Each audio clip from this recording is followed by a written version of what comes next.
Sitting down with Vice President of Player Personnel, Adam Peters.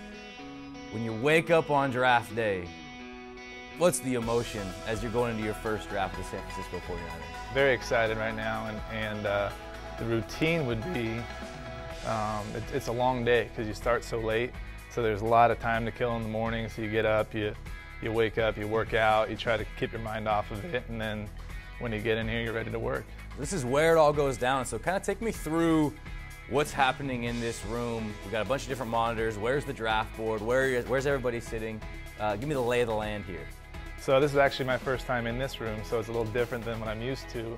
We have a digital draft board, which is new to me, and everything's digital. There's no cards or anything like that, but we have the draft board, the picks by team, picks by round, team needs, and then we have ESPN and NFL Network on the screens. In the weeks leading up to the draft, what have the meetings been like with your scouts, with your coaches, with the front office?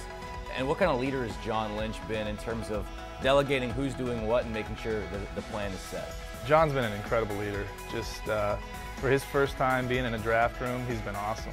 He's just, he has such a presence about him, and he kind of has an idea of what he wants to do already, which is really impressive for someone who's never done this before. And he's been working really well with Kyle, and the coaches have been great. Our scouts have been incredible getting this prepared, so it's been really, really good. When you're talking with the coaches in terms of getting what they look for, you guys know what you look for. What's the mesh point? How do you guys come to those conclusions, and what are the discussions like? Yeah, the coaches have been instrumental. They've been really, really helpful getting us to know exactly what they're looking for at each specific position. And then we've been in here in this draft room watching tape with them and talking through things, so it's been awesome. It's been a great process. Do you have a favorite war room memory? Do you have a great story from your time, whether it was with New England, with the Denver Broncos, of being here in a war room, something going down? Yeah, I was thinking about that, earlier today, just kind of thinking about great war room stories. And fortunately, we haven't had a lot of crazy things happen, because usually when that happens, it's not good.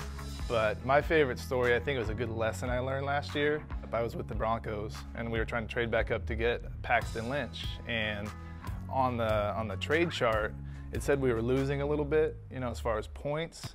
But a good lesson I learned is if that's the guy you want, who cares what the points say, just go get the guy you want. So I thought that was really good by John, and a great lesson for me. So when Roger Goodell takes the podium and says, San Francisco 49ers are now on the clock, what is the vibe in here? Who's talking? Obviously you guys have a plan, but how do you come to say, all right, there's our guy? We will be very prepared for that, so there shouldn't be too much intrigue unless we get a call that we're not expecting, which we shouldn't either, because really we've gone through all the scenarios of what might happen, whether it's sitting there and taking the player or fielding a trade. So it should be a lot of calmness and ready to roll.